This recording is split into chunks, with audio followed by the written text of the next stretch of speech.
Assalamualaikum warahmatullahi wabarakatuh. Sugeng enjing lare-lare, pripun kabare? Saya sedang tento kepanggih malih kalian Bu Rahma. Enjing menika saderenge bocah-bocah sinau basa Jawi, monggo sesarengan maca basmalah. Bismillahirrahmanirrahim. Bocah-bocah ingkang sholih lan sholihah dinten menika bocah-bocah badhe sinau Panca Indra. Padha digateke nggih. Basa Jawa. Gunane lan cara njaga panca indra. Panca indra. Sing kalebu panca indra yaiku mata. Basa ngogone mripat. Basa kramane paningal. Hidung. Basa ngogone irung. Basa kramane grana. Lidah. Basa ngogone ilat.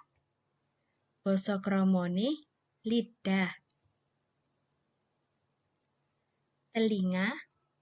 Basa ngogone kuping. Basa kramane talingan.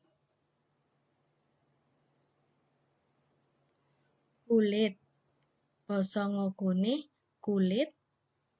Basa kramane cucal.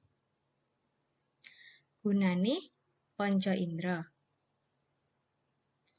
Mripat gunane kanggo ndelok utawa nyawang. Irung gunane kanggo ambekan lan ngambu. Ilat gunane kanggo ngrasakake panganan. Contone yaiku pas kita maem saged ngrasakake rasa legi, pahit, asin, lan kecut. Kuping gunane kanggo ngrungokake swara.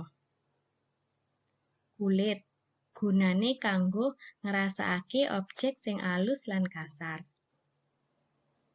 Cara njaga panca indra.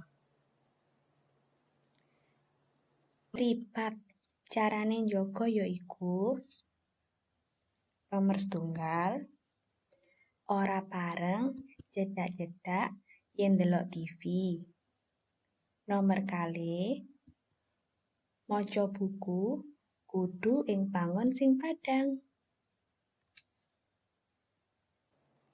Irung carane njaga yaiku ngresiki pas wudu lan nggunakake masker. Ilat carane njaga yaiku ora pareng maem panganan panas utawa pedes.